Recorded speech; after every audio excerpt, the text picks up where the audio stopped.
Good afternoon, everyone. We hope that you enjoyed your lunch, and we're so happy to have you join us for our afternoon session. My name is Nandita Mani. I'm the Associate University Librarian for Health Sciences and the Director of the Health Sciences Library, and I'll be your moderator for this session. So this morning, we examined the history and epidemiology of the 1918 pandemic, and now our next speakers are going to address the question of what have we learned since. So after our speakers have had a chance to share their thoughts, we will have an opportunity for questions and comments. But without further ado, I'd like to be able to introduce our four speakers. I'm absolutely honored to do so. These are experts and dedicated individuals to the field, and we are so happy to have all of you join us today. In the order of which the speakers will take their place in our talk today, our first speaker is Dr. Yoshihiro Kaoka, who will consider what we can learn from recent viral outbreaks and influenza epidemics to prevent future pandemics. Dr. Kaoka is Professor of Virology at the University of Wisconsin-Madison School of Veterinary Medicine and Professor and Head of Virology at the University of Tokyo's Institute of Medical Sciences. Next, we will have Dr. Barrett Slenning, who will explore the interconnection of human and animal health in causing and preventing the next pandemic. Dr. Slenning is Associate Professor of Epidemiology and Ruminant Health at the North Carolina State University College of Veterinary Medicine. Dr. Carrie Lubell will describe the importance of communication about pandemics in the digital world in which we live. Dr. Lubell is a behavioral scientist and team lead for research and evaluation in the Emergency Risk Communication Branch at the CDC's Office of Public Health Preparedness and Response. And Jim Thomas will be our last speaker, and he will outline the ethical implications of pandemics in the past, present, and future. Dr. Thomas is an Associate Professor of Epidemiology and Director of the Measure Evaluation Project at UNC Chapel Hill. I want to thank everybody for coming here and inviting me. Thank you, Zach Moore, for being the initial person to invite me. I appreciate everybody coming here, and I was asked to talk about One Health, the interaction between animal health and human health in relation to pandemics, specifically influenza. I'll do that in kind of 5 parts. I want to start first talking about some definitions, and then I'll talk about the triumvirate of One Health: human health, animal health, environmental health, and then I'll finish with a few closing comments. So the definitions. For this talk, when I talk about animals, I mean non-human animals. When I'm talking about people, I'll say humans. I'm a veterinarian. Yes, I recognize we're all animals, but if I always talk about non-human animals, this talk will take half an hour. So I'm just going to use that as a shortcut. I also want to define One Health. One Health is almost Darwinian philosophy of understanding that human health, animal health, and environmental health are inextricably linked. You can't protect one of that triumvirate without at least considering the others. For many people in this room, One Health means comparative medicine or translational medicine or bad things that we get from animals.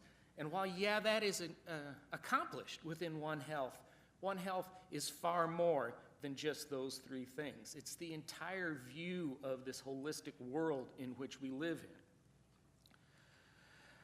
Also, when I talk, I'm going to use the words epidemic and pandemic to describe disease outbreaks in humans or in animals that somehow are beyond our expectations, whether that's expectations of incidence, of geography, of new species being involved, or of virulence, something like that. For many people get upset and they say, no, if you're talking about animals, it should be epizootiology or epiornithomimics. Anyway, 1, I can't say the words, and 2, I think the language we use puts up false, arbitrary barriers between what happens in human health and what happens in animal health, and that's really antithetical to the whole One Health idea. Similarly, when I talk about diseases that humans share with other animals, I will call them zoonotics. You will hear people talking about a reverse zoonosis, meaning that some poor animal actually caught it from a human. I don't care. Honestly, I don't care. We share them with other animals. We should use the same term, again, to avoid those arbitrary lines being set up.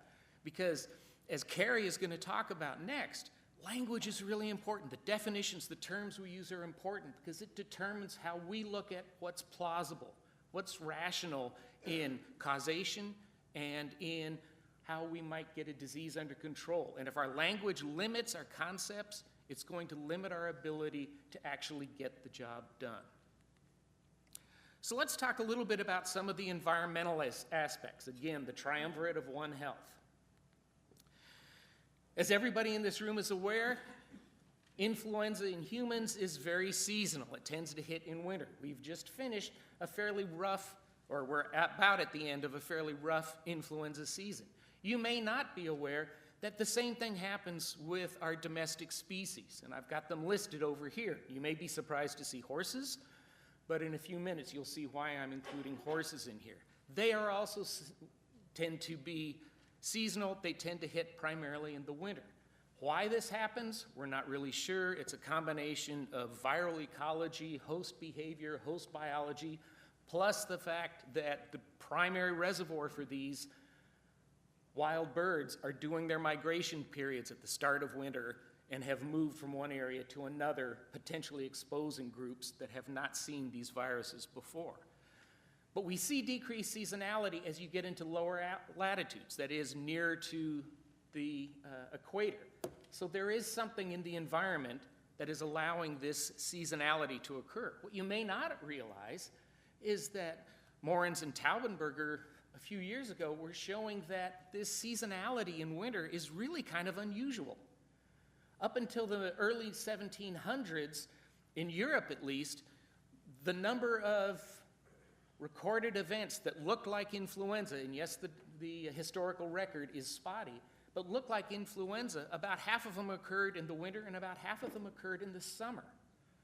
Over the last 300 years or so, things have shifted so that we now think of influenza as a winter event, and it's only unusual events such as the 2009 H1, where we saw outbreaks in May and into June, that we see some of this summertime. But why? Why is it now in winter and not in summer? I have no idea. If I knew, I would be doing telephone consults from Tahiti. But the basic idea is that here, one of the primary drivers for this major disease outbreak is the environment, and we really don't understand why it's acting the way it does. That's somewhat disconcerting. Now let's talk about some of the animal aspects of the One Health triumvirate. As you've already heard, type A influenzas, the ones that cause pandemics, exist in a number of species. And this is a chart that I've put together over the years where I just color in boxes every time I find a certain animal group has been found with an H of some sort and an N of some sort, influenza. So these are the hemagglutinins, these are the neuraminidase, those, and we have 16 classical hemagglutinins, we have 9 classical neuraminases, there I got it, and then there are a couple at the end that I'll talk about in the middle. This grouping is roughly organized by just however many colored boxes there are. You will see that wild birds cover all the gamut of the classical H's and N's. Domestic fowl, the next group down, come pretty close to doing the rest of it. There's our reservoir. This is why we call them avian influenzas. And in fact, one of the things that irritates me is when people talk about bird flu. They're all bird flu. So yes, we have some that seem to be predominantly going in there, but they are the reservoir. You move down, the next slot is pigs. Pigs are the unlucky species that tend to have the avian-like as well as mammalian-like receptors in the shallow aspects of their respiratory tract. So they are more prone than most mammals to coming down with avian, adapted versions of influenza, and they're mammals so they can come down with both. Lucky them. So they are the true mixing vessel that can be exposed and can be the vessel that allows for reassortment. Next one down is us, the genus Homo, the ones in black. And when you see stripes in some of those boxes, those are indicating that we have serologic or epidemiologic evidence of infections in this, but it hasn't been carried out to full proof. So these are somewhat tentative. And then the list goes on down, and you'll see multiple kinds of species in there. You'll see horses, dogs, cats, seals, pinnipeds, sea lions. The real interesting ones are at the bottom. Crocodilia, reptiles, alligators and crocodiles. These guys live in water. They largely eat these guys. We shouldn't be surprised that we find the virus, them being exposed, but for such a simple, relatively simple virus, for it to be able to go birds, mammals, and reptiles really amazes me. This thing will surprise you every time you turn around. And then lastly, we have the bats. If the 1990s and the early 2000s were the decades where we learned to fear wild birds, we are now in the period where we're learning to fear bats, not because of vampires, but because of all the weird diseases they now carry. These two extra hemagglutinins here and the neuraminidase here have just been described in the last few years. The short story, as of today, as best I know, is that neither of these actually act like type A hemagglutinins or neuraminases. So whether these are truly going to be considered type A influenzas a couple years from now, I don't know. My guess is they're probably going to be described as a new group of influenza. Not A, not B, not C, not the putative D that we're seeing in cattle, but a new group. Lucky for us, not every one of these combinations of hemagglutinins and neuraminases, I'm just going to start saying H's and N's, of H's and N's seem to be occurring in wildlife. And this Venn diagram illustration, I think, is a really nice way of looking at it, where the big circles are birds, pigs, and humans, and then you see some small circles off of that. This was last updated in January. It's still missing a few things that have occurred since then, but it gives you a reasonable view. Of the plus or minus 20 different H and N combinations you see, individual virus particles, there's some take-home messages that you can get on this. Notice there are no strictly human type A influenzas. There are no strictly pig type A influenzas. There are a whole bunch of them in birds. And where this system overlaps is where you see the big ones that you have been hearing about this morning and early this afternoon, the H7N9, H5N1, and others, because these are circulating in all three of the areas of interest. I want to point out, here's horses. You wondered why I brought in horses. There's one that is listed right here called H7N7. It actually went extinct in the mid-1970s, and as influenzas tend to do in many areas, it was replaced by the H3N8, which is listed right there. 2.5 decades later, the H3N8 jumped into dogs in Florida and is now a major part of the influenza picture for canines. Also, don't forget that there are 6 other components. Yoshi just showed all the different components for influenza. There's 6 others that further describe these. So just saying H5N1 doesn't tell you a whole lot about what the dynamics of this may be. There are some H5N1s that are innocuous, some H5N1s kill chickens but don't seem to bother turkeys, and then vice versa, and some are really, really, really bad things. So we're only talking about a quarter of the genetic component when we describe them. We shouldn't be surprised that there's more to these things than just the H's and the N's. But it raises the issue, where did these viruses come from? Whose fault is it? Which animal species is at fault for bringing this to us? Well, to answer that, you need to make some assumptions about viral evolution across hosts, and some of this is still quite controversial. But Michael Warby at the University of Arizona and others have said if you talk about the viruses can adapt, can evolve at different rates in these different animal species, you come up with phylogenetic trees that answer a number of questions that we may have had earlier, but they also get into some very provocative ideas. And one of these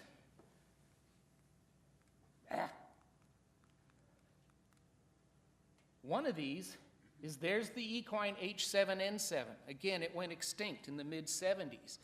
Under these models, it becomes a sister clade for both neuraminidase and for the hemagglutinin to the original progenitor of all the avian influenzas. That's all of them. According to this, you can't tell, was it started in horses? Did it start in birds? We don't know. But the issue here is that looking back, influenza may have actually started in horses in the 1700s or earlier, jumped to birds somewhere in the later part of the 19th century, and that group, that new ecological niche for the virus, was so good for it that it took off and exploded. We just don't know. Let me now get into the human side of things, and there's one aspect of immunity that I want to talk about that we haven't talked about so far, and that's the concept of original, that went too fast, of original antigenic sin. The idea started in the 1960s, and it was based on observations of vaccine failures in humans that it seemed to be very important what your initial childhood exposure was to an antigen and how you responded to later similar antigens. And there's a way that it might actually set you up to fail in a response. This has been used to talk about how we saw that W curve that you saw earlier in the young adults in 1918 and a similar pattern that we saw in 2009. Young adults died at a much higher rate than we would have expected. The idea being is that if they initially were exposed to an influenza that was antigenically dissimilar from the current one that we're dealing with, their immune system might respond for the prior influenza, or it might actually find out it's failing and do something really nasty like develop a cytokine cascade and kill you that way. So these models, by looking at them, help us explain sometimes why some of these diseases may be super virulent, appearing to be, when we can't find the parts of them that make them so virulent. And just, well, that helped. And just as a kind of back in the envelope try, I took one of the studies that was talking about how the age cohort deaths, I think it was out of Canada, in 2009. And I just took a look at what their age was at the time they would have been exposed to the 2009 H1N1 and how long of their childhood had they had a chance to be exposed to an older H1N1. A simple regression explained 70 to 85% of the variability in the proportion of deaths we saw across those different age groups. So this antigenic first sin really seems to apply in certain instances. And by the way, we see it in pigs all the time.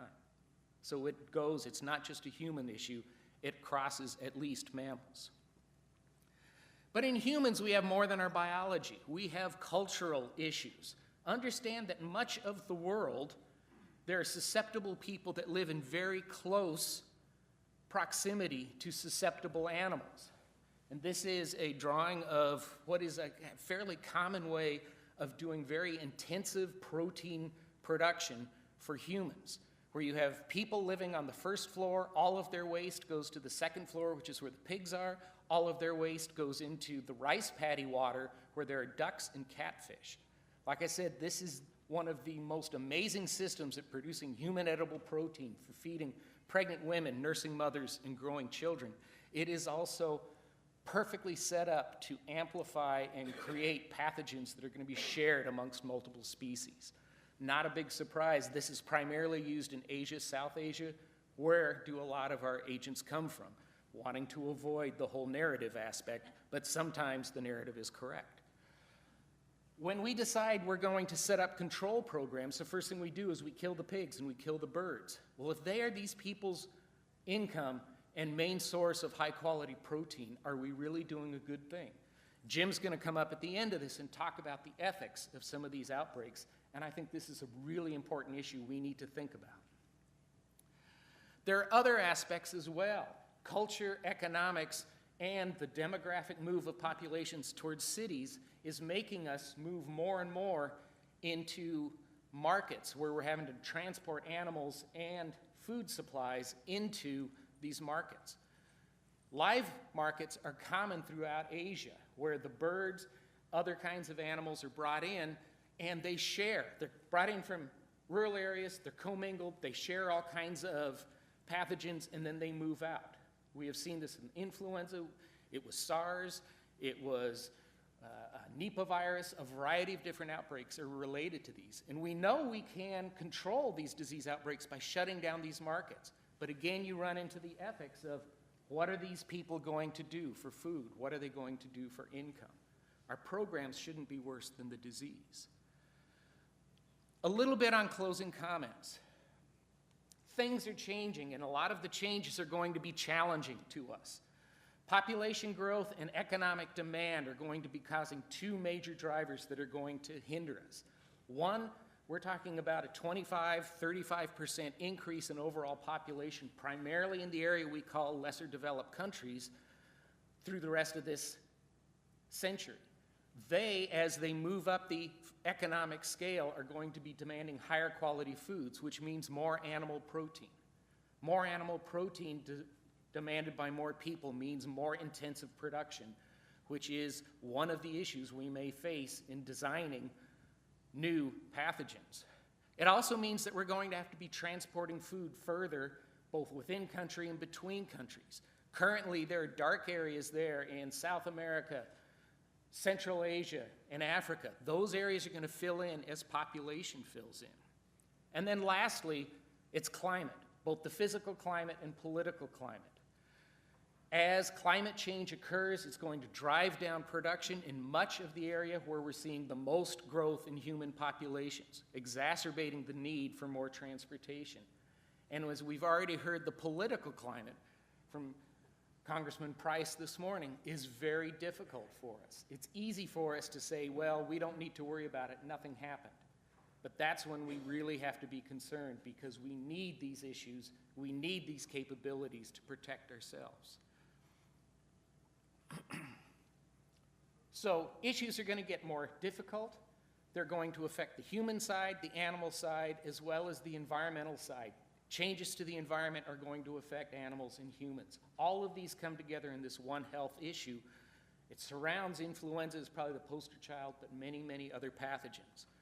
And with that, I appreciate everybody listening to me, and I look forward to questions when we do the panel. Thank you.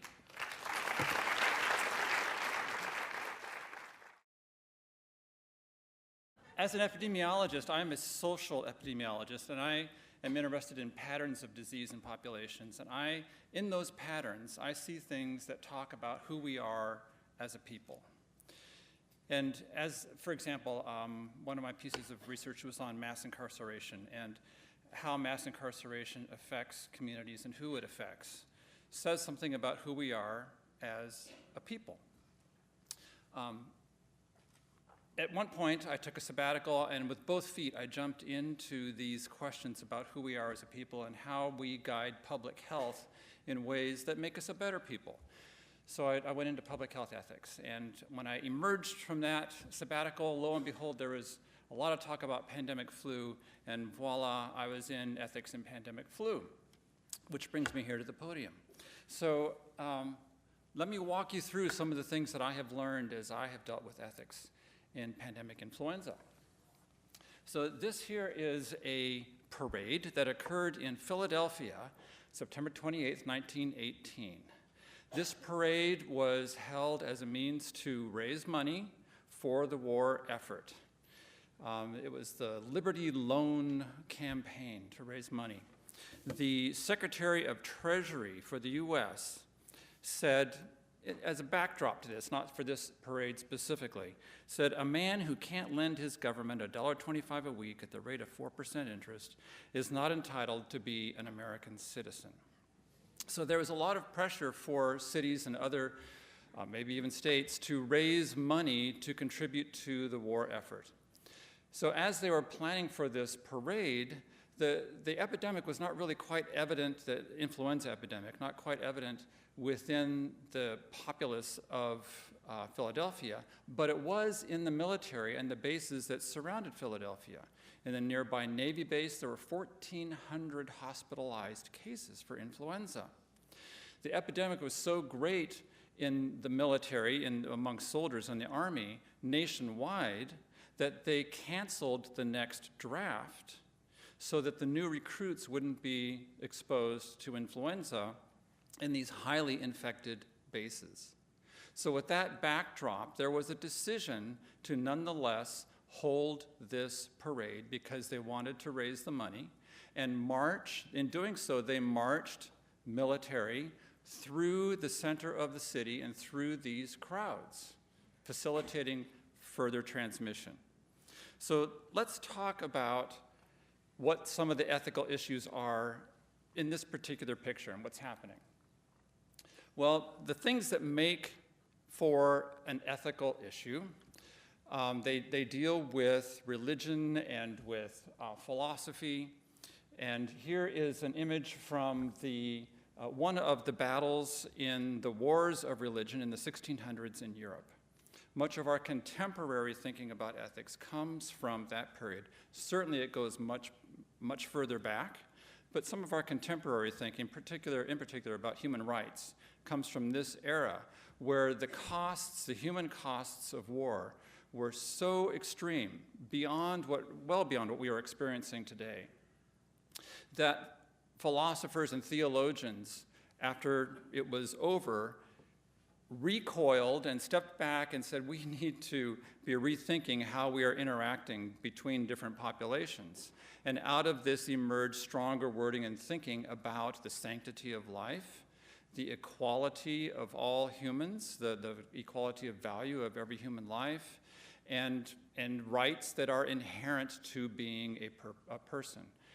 So in the case of the parade, what was being violated was this notion that of the sanctity of human life, that you could just, march knowingly infected people through a crowd and know that there would be a cost of lives lost because of this parade.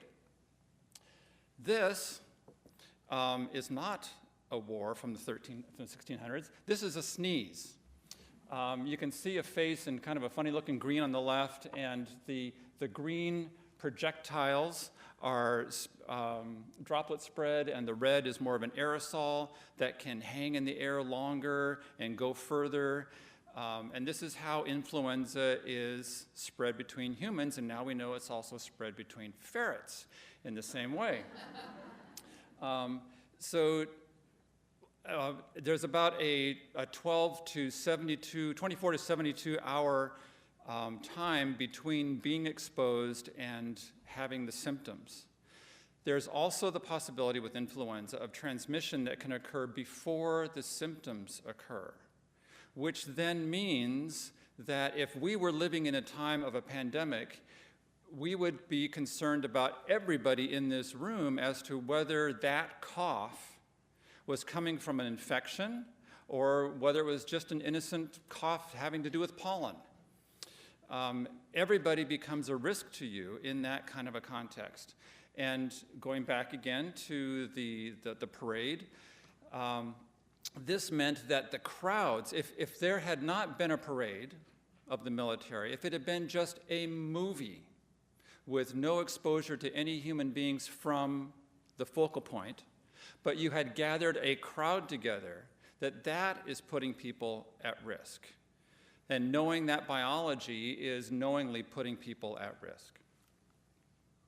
And then one of the other things that makes things ethical, particularly in public health, is policy, governmental policy. Now, at the time of that parade, there were those in power who could start the parade, who could plan the parade. There were the same people who could cancel the parade. And with power comes a greater responsibility for ethical decision-making. The use of power in this instance was to ignore the earlier comments that I just made about, for example, how transmission occurs and how gathering a crowd is going to facilitate transmission, and to go instead for the war effort and to raise money for the end of the war. So they ignored the scientific evidence, and they ignored the pleas of the city officials. The city public health officials begged that they not hold the parade. The city officials ignored the scientists, and the scientists then in turn went to the newspapers to say, please publish these warnings. The newspapers would not, because of a point you'll see me make in another minute about censorship, but also because they had taken on this belief that to do so would be to undermine the morale of both the populace, the civilians, and the soldiers. And so they weren't going to hurt the morale, they would allow the parade to go on. So those are some of the reasons, the theological, the philosophical, the biological, the government policy that cause something to be ethical. So let's take a look at a few more things in the 19 epidemic that were ethical concerns. So one of them is censoring. And we know that during that time that because of the war effort, there were restrictions put on civil liberties, one of them being freedom of speech. In order to keep people focused on the war effort, the newspapers were forbidden from printing certain kinds of stories. They could not print about the influenza epidemic because that would take their eye off the ball, off of the war effort. There was also conscription of retired physicians. This is a gaggle of retired physicians enjoying a glass of wine. I would love to join them. But when somebody who is retired and has laid down their areas of expertise, has not continued with their continuing medical education, and is perhaps thinking about other things like wine and golf and who knows what else, conscripting them back into medical service comes with some risk. There's a risk of malpractice. There's a risk of not knowing at all what needs to be done unless there is perhaps a retraining that occurs just before they're told to do certain things. But there are some ethical questions about how you draw people back in to meet the needs for the services that need to be provided. Now, this is a slide that shows that, this is a fairly recent slide. This is not from 1918. I don't know if The Economist existed then, but there are reports from 1918 of individuals of wealth, of some means, of going to physicians. Recall the last slide was conscripting physicians in to meet the needs. So the physicians and the nurses were all very busy. Some would ensure that they got care for themselves or their children by bribing physicians. And this then flies in the face of what we know about that philosophical value of the equal value of every individual. This is jumping the queue of human value to say that my value is greater and I deserve this care first. And then there is scapegoating that occurs. In the case of the 1918 epidemic, there was scapegoating of immigrants. Immigrants are a common target of scapegoating. When we are in a situation that is large unknowns and fearful to us, humans quickly go into this mode of talking about them and us. And us is typically people that we know, people who look like us, who behave like us, who speak the same language. And them is everybody else. And the everybody else, or the others, in the case of 1918, in one city, it was the Italians. The Italians were the source of the epidemic. In another city, it was the Native Americans who are not listening, they said, to the nurses and doctors.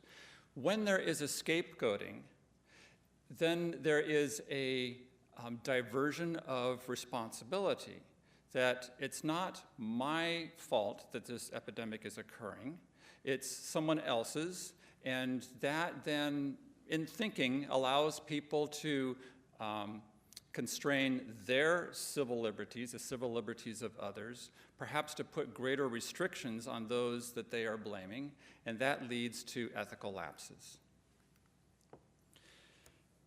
So now let's move on to some other epidemics since 1918. We're just going to touch on two of them. And what are some other ethical issues that have arisen in those epidemics? Now, this one is sudden acute respiratory syndrome, SARS, which occurred 2002 to 2004, I believe. And with SARS, there was some, in this case, this is a hospital where there was both quarantine and isolation occurring at the same time. People who were infected, people who were not, who were kept in the hospital. This is in Taipei, where there were 30 SARS cases. And city officials at that time did not want anybody who had potentially been exposed to be then out walking in the city. So they closed off the whole hospital. People who had not even been exposed were kept there. In this photo here, these medical personnel are pulling back a person who was trying to jump from the window to escape this isolation and was shouting, "I am not sick, why am I being kept in here?" So the SARS epidemic raised some questions about isolation and quarantine. It also raised issues about responsibilities of, we'll just call them civilians and the general population, to the caregivers. If somebody is going to be providing care, do we have special obligations to them to help them manage their home lives, which they have left, so that they can take care of those in the hospital, just as one example. And then on the flip side of this, with the care providers, do they have obligations to show up for work? Because in some instances, they have gotten scared enough to say, okay, I'm just going to turn in my badge. I am not going to play this game anymore. I'm not going to take this job anymore. I'm going to go elsewhere. Do they have an obligation with the training that they have received to then use that training to the benefit of the rest of society? Now, you've noticed by now, I'm raising all kinds of questions. I'm not giving you any answers. And so all I'm doing is sort of sharing my discomfort. But these are some of the ethical issues that have arisen in these epidemics. And now we're into Ebola, and we're in West Africa. With Ebola that occurred a good decade later after the SARS epidemic, the West eventually got involved in helping with the control of disease, but it was late to the game. There was some hesitation that occurred, and that hesitation, we've seen it in other instances too. We were slow to respond to the genocide in Rwanda. There's always questions about, are we the world's police? Do we have to show up to everything? And by the time that waffling and philosophizing had resolved in, okay, yes, we're going to send some people and we're going to send tents, we're going to create centers to help treat people. By the time we had gotten to that point, the epidemic had peaked. And in Liberia, we were setting, the West, not just the US, but we were setting up tents for treatment as there was sometimes less than one case per day that was arising. So you get this kind of a picture here where these guys are stationed here waiting for somebody to show up, but they're looking a little bit relaxed, aren't they? So here is some ethical questions about what is the obligation of the developed countries, the resource-rich countries, to the resource-poor countries in terms of responding at all, but then adequately and on time. Now, the responding at all is typically answered with what is called enlightened self-interest. The enlightened self-interest says that if we don't treat them there, they're going to come back to us and infect us, and so we'd best treat them there. So that is noticeably not of the philosophy that I gave you earlier of equal value of individuals and caring for other individuals. And then also with Ebola, there are other infections that did not get treated because of Ebola. Malaria is one of them, which can kill 100,000 in a year, whereas the whole Ebola epidemic killed 11,000. We have progressed some in our ethics thinking. There have been panels that have come together to think about what the ethical issues are. This is an example from the World Health Organization. There are others within here, the state of North Carolina, and even the School of Public Health has gone through an exercise like this. And there have emerged some new programs for preparedness to anticipate a wide variety of disasters and epidemics. So there is some advance in how we prepare and think about these things. But I'm just going to mention very quickly, because my time is running up, some of the challenges that we face in taking the steps, in practicing the lessons that we have learned. One of them is, will there be funding to do the things that we need to do for the preparedness systems? Will CDC be funded as it needs to be to carry that out? The answer this year is yes, but at the time this was printed, it was questionable.